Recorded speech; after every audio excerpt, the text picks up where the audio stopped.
quick test. Are we broadcasting? Am I live? The audio's live. Yes, so you might be wondering how two such similar people, one with great facial hair, one without, one with great top hair, one without, could have found each other. Why are we here talking today? Well, it all started a year ago in Berlin. I was wearing a kimono, he was not. He had a drink, I did not. Anyway, we met at the Service Design Conference and had a great conversation about what does it mean to put bold ideas out into the world. And it was a good enough conversation that we said to each other, man, I really want to talk about this for another year. And so these two strange friends decided to say, move beyond the high, move beyond the hay, and, and say, what would happen if we talked to practitioners that we care about, if we talked to people that we admire, and we brought that conversation here to say, what does it mean to take boldness off the page and put it into action in the conference?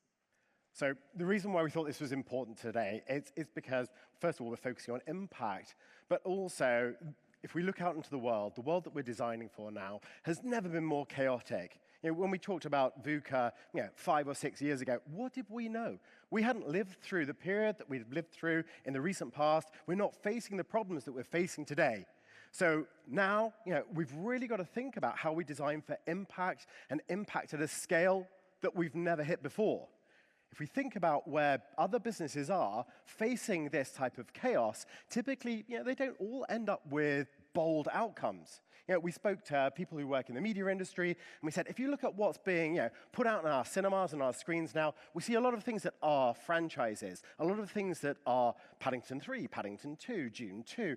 It's all known safe entities. So why aren't we taking risks? And they said, well, actually, we need to get a return on investment. And during times of crisis, people love nostalgia. But we're designers. We didn't go into the design world to do safe bets. We don't want to make things slightly less crappy. Everyone talked about putting dents in the universe. Right? Like, you didn't go into design to make things less crappy, did you? Yeah, there's like, someone over there is nodding. That's not a good thing. So, if we're thinking about being bold, one of the things we need to think about right at the beginning is we don't apply this in every situation. So we talk about the KISS principle. So in a lot of the design problems that we work on, we need to keep things stupid, keep things simple. Keep it simple, stupid. KISS, there we go. We'll keep it stupid. We know that if we take a single methodology into every problem statement, we end up ruining the world for other designers who go in and follow. Well, we tried this and it didn't really work. We've got to make sure we're using the most appropriate methodology. And one of the ways that we can start to do this is by looking at altitude. And in this talk, we'll talk a lot about altitude and we'll talk about orbits. We can look at the safe. This is what we always do. Yes, we've done this. It's safe. It's going to get into the world because it's what we always do. We've got the sound. We'll just reach a little bit further out. That is, we've done the business case. We know this makes sense. We're pretty sure we're going to get a return. People will use this. Okay. Then we do a bit of a stretch. Well, it's kind of like the sound, but there's a little bit. But then we move beyond that into the bold.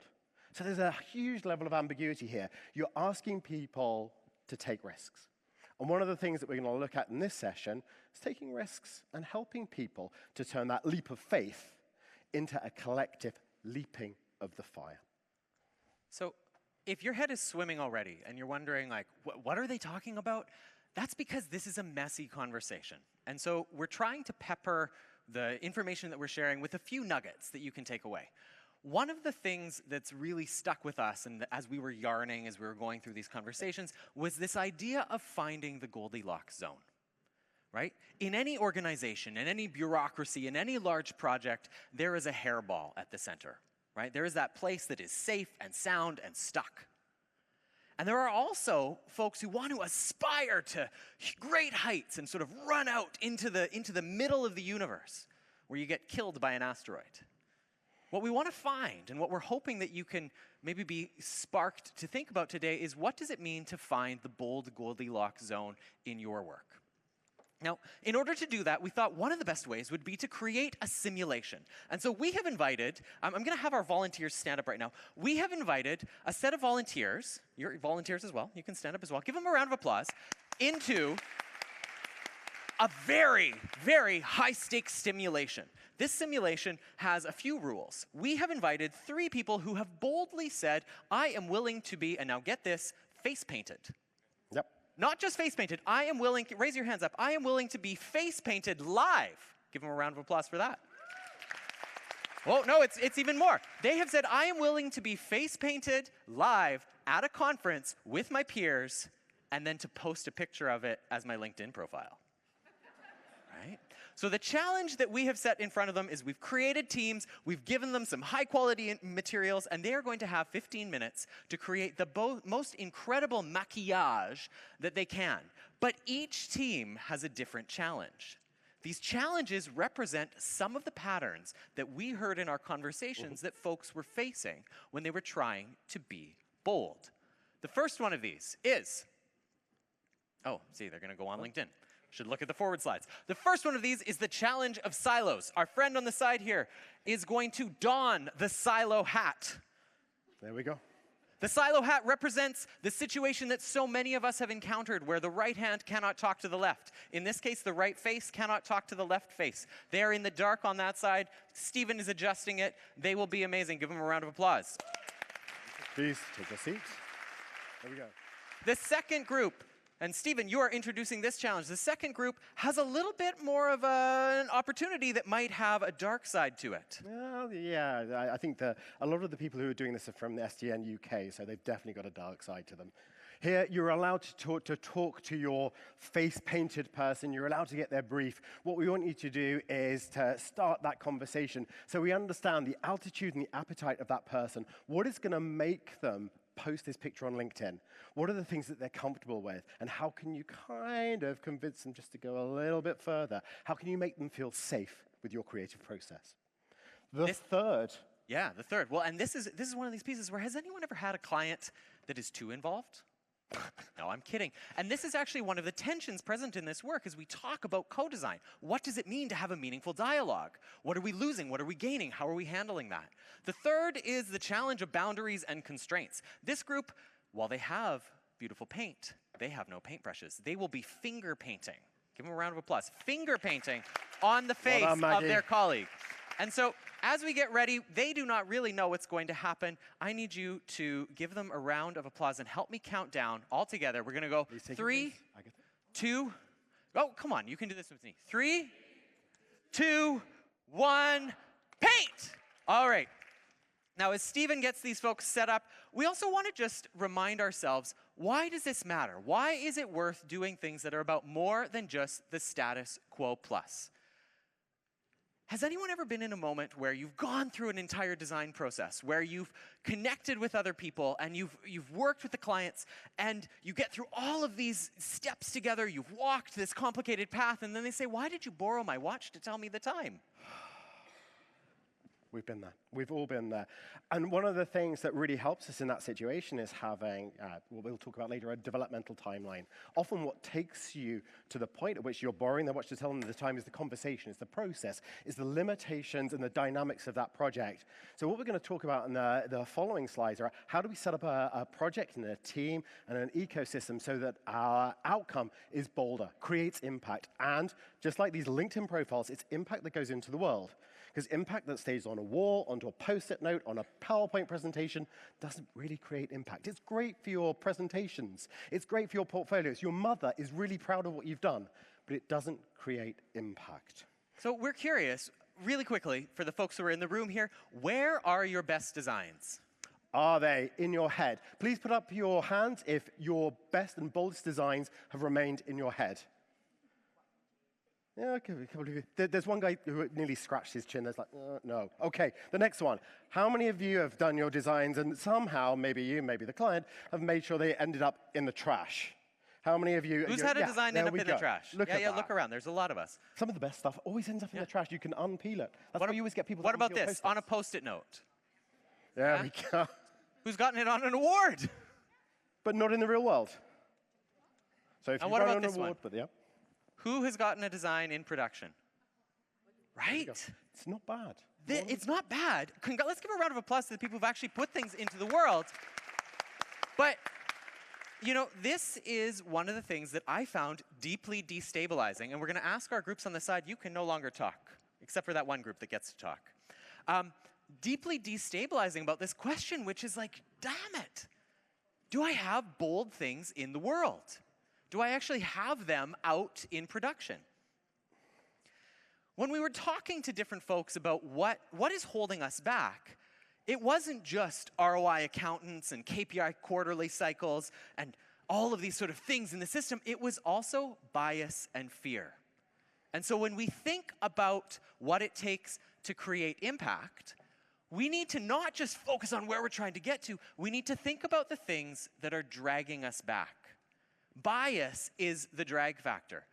Adding boldness is not enough. We also need to think about how we remove bias. And not just the bias of ourselves as designers, but bias in the system. I loved the presentation we just thought about the different kind of logics that we bring to bear on a problem, because that is how we create impact. So, as we said, one of the ways that helps us to get into the real world with bolder ideas is by navigating the journey to make it less of a leap, of a chasm, more of that, let's vault the fire together. Let's be naked, hold hands, and we'll go across the fire together. Has anyone done fire walking? Maybe we could set that, maybe not in here because it's a listed building, but maybe we could try that later. If we're going to do that leap, we've got to think about the stakeholders that we're engaging with. And we tend to think about those stakeholders in 3 orbits. Orbit number 1, you as a designer. Orbit number 2, the team that you're working with. And orbit number 3, and this is the hairy one. This is where the hairball gets just a little bit, yeah. So that's the external stakeholders. So let's start, like Michael Jackson said, with the man in the mirror. Maybe Michael Jackson isn't. Why are you bringing up Michael Jackson? Not Michael Jackson. So if we think about ourselves, when we've started having these conversations, talking about how we create boldness and we're more creative when we get things in the world, we started thinking, this is definitely going to take us into a conversation about creative confidence, and it's going to be more of an IDEO type thing. But actually, that's not really where we want to focus. We've talked about, Chris has spoken about the idea of bias. One of the biases that really prevents us from creating bolder solutions and getting them in the world is the fact that we succumb to confirmation bias. So as a designer, one of the things that I always do at the start of a project, individually and with teams, is do the soldier and scout exercise. Has anyone done that? No, is that okay? So what do? Is you sit down and you think about your project. You imagine the outcome that is going to be happening at the end of that project. You write it on a piece of paper. You take the piece of paper, you fold it twice. You put it into an envelope. You lick the envelope, you stick the envelope, and then you put it into a cupboard. You don't tell anyone about this. Every time you reach a point in the project where you're making a design decision, think about that envelope. Think about what you wrote in the envelope. For many people in the room, in that envelope it will be an app. That will be one of the bullet points. It's usually an app. Sometimes it's not an app. Use that envelope as a way to make sure you are gauging how strongly the pull of confirmation bias is taking you in that direction. We call it soldier and scout because you have 2 opportunities. If you are a soldier, you fight and defend. This is the idea. This is what's going to be in the world. I'm going to do some research, but I've done the idea anyway. I know what it's going to be. That's what it's going to be in the world. A scout goes out, looks at the territory, identifies what's changed, identifies the best strategies for moving forward. And by keeping that in your back pocket and keeping it in your mind, you can make sure you're having a scout mentality. The second orbit is looking at the team. So you've got to think about how do you design team rituals so that you are fostering boldness. You're not just going to get people thinking about the same old ways, the as-is plus 1. So again, team rituals, the one that I always use is the idea of finger shooting. Has anyone done finger shooting? Oh. He told me all these names when we were meeting, and I was like, what are you talking about? So in many design teams, there's finger pointing. That's not the same thing. Finger shooting, your regular meeting, at the end of the week, everyone gets around. You have a set of questions. The easiest question is, do you think the project is going to be delivered on time? And everyone holds up 1 finger for no, 5 for definitely yes. You're not looking to see, whether everyone's got 1. If everyone's got 1, that's fine. You've got the same view of what's happening in the project. Some people have got 5, but 1 person's got 1, they know something you need to know about. In that ritual, embed the question, are we delivering a bold solution that's going to create impact of the magnitude that we need to create a meaningful impact on the problem? And that helps people on a weekly basis come back and assure they're focusing at the right level. The last hairiest level to focus on is the wider stakeholder ecosystem. And these are the people that are going to be funding the project. These are the people that are going to have to live with the solution once the design team has moved on. And for these people, design projects have often seemed like leaping the chasm. They've not seemed like leaping a small fire. So what we have to do there is negotiate and stress the fact that within this project, there are going to be moments that are uncomfortable, but there are also going to be Lagrange points. What are Lagrange points, we ask? And Christopher says... So, is anyone an astrophysicist in the room? We have at least one. In orbital mechanics, which I'm going to pretend that I know something about, you have different bodies that have different gravity. There are moments between the Earth and the Sun where the gravity balances out. If you're trying to put a spaceship into orbit or a satellite, when the satellite moves through that Lagrange point, you can change course more easily then with a small move than you could at any other point. We have heard from the folks that we talked with. There was a PhD who's helping explore how the New York Hall of Science is changing. We've talked to a number of CDOs. They have said there are moments, we've talked to grassroots organizers and community. I talked to my 9-year-old daughter's friend. There are moments in a project where big change can happen with a small vector. And we need to learn how to sniff them out. And one of the ways that you sniff those out is by looking for signals in the noise. It's by looking for moments when you can translate between different disciplines. It means it's not just about having experts in a conversation. It's about bringing in more, again, models and logics that can bring a multiplicity. It's about creating the space for plurality and being able to translate across those different signals. At the same time, you also need to be able to measure progress, right? If you're at that point in a project where something can really change, how do you know which direction you're going? How do you measure bold? The more we asked that question, the fuzzier it got. What we did hear, though, were some leading KPIs. We tended to hear from folks when we asked them, when you achieved something bold, what happened earlier? They said we started to see trust, so people were turning up, often from different power dynamics and different levels. We saw tangible deliverables. People were making things. We heard arguments. There was productive friction. There was alignment with that initial gut feeling, that soldier scout, and there were a variety of voices at the table. How are our friends doing on the sides? How are you feeling? You feeling good? Out of 5, you 1, 5. You got 5 How minutes. comfortable are you 5 feeling? minutes.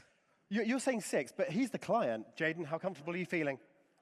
He's all 10. He's no idea. We'll bring them up on stage in a moment. You might be wondering what is happening. Did we mention these are permanent pens? We did mention these are permanent pens. Did you all catch that? Yeah. Okay. They're permanent pens. They're no, fine. they're not. They're fine. You'll be okay. So one of the things that we thought, since this is a conference, why don't we write a manifesto? Right? And you'll notice there's a lot of asterisks in this presentation. Everything is ish. So the first part of this 6-part-ish manifesto is this one. Bold designers say no.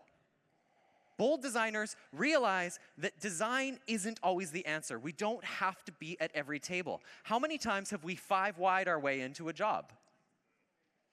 Right? How often, I'm going to ask our friends on the side just to drop their volume a tiny bit. Ilsa, shh, just a little quieter. They're very involved. It's okay. Bold designers say no. They recognize that sometimes there are other roles to play in the story. Bold designers also baseline appetite and altitude. When I start a project, one of the things that I do in that very first workshop, A3 bit of paper printed out with the soil, the grass, the sky, the space, everyone gets 5 little dots, sticky dots. They put it on there so we can see where people are expecting the project to go. And we use that as a benchmark in those midpoints in the project to say, are we delivering what we expected? Are we delivering what we needed? It's really easy. It's the easiest tool. If you take one thing away from this, steal that. The next is to continuously evaluate effort and impact. Now, I want to caution this, because traditional research methods, Western ways of knowing, tend to collapse the complexity of our world. Right? They turn things into extraction. They oversimplify. But as practitioners, and especially as service designers who are often bridging between multiple disciplines, our role is to help understand what choices we made and which ones we didn't. We've introduced and mentioned this idea of having a developmental timeline. If you do social innovation work, you might be familiar with the term developmental evaluation. It sounds really fancy, but what it means at its core is knowing what turns you took and which ones you didn't. So that when you get to that point where you're saying, hey, you borrowed the watch to tell me or you borrowed my watch to tell me the time, you'll be like, yeah, because we chose this 2 months ago. And then you can pass that learning along, and you can create space for others to find their way into it. So we've had design, we've had astrophysics, we've now got classics. So we're here talking about the Odyssey, the siren song that tempted Odysseus to sail into the doom-laden island, but he tied himself to the mast and he filled all of his sailors' ears with beeswax so they couldn't hear, so they continue rowing in the right direction so maybe he could get home and see his wife. Took him a long time. There were lots of distractions. How do we get to a position where we're not pulled by the gravitational pull of the as-is? So one of the things, we spoke to the chief design officer of Aon, and he talked about using the Kano method. So in the Kano method, you look at taking your USP. What is the sacred cow of your value proposition? What is the sacred cow of your experience or your product, what you've designed? And how do you turn that into a commodity? If that was a commodity, what would you do? You almost ring fence it, so that helps you to think about something other. So we know there are so many forces that are pulling you in a gravitational way back to what you do today, plus a little bit, but you know that's not going to give you the impact you need. So stay away from the as-is. The other thing is to make things. This is why we are designers, right? It is to make things. I work for a studio, J5 Design. We're in Calgary, Alberta, Canada. And we say, woo, yeah, there's a bunch of Canadians here. And we say our goal is to create a kinder, more beautiful future. And that means we have to sit with the idea, well, am I making something beautiful? When was the last time I made something kinder? Right? We say these words, we have to bring them out into the reality of the world. And if you don't have the ability to do that, say you are stuck in Figma world or you're in the digital world, how can you think about bringing, in an authentic and an honoring way, other practices? We saw quilting show up on the stage. It's not about just borrowing and stealing that, but about thinking, how can I bring the making of things into my practice? And all of that is in service of this one. Yeah.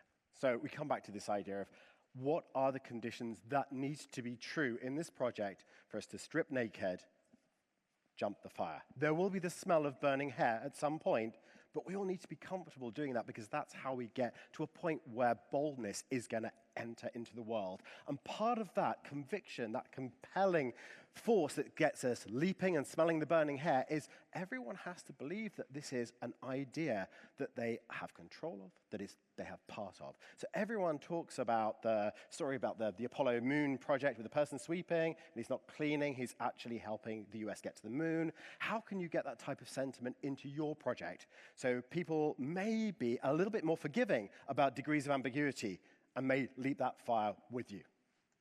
Finally, it's still hot right now to say, yeah, design can solve wicked problems.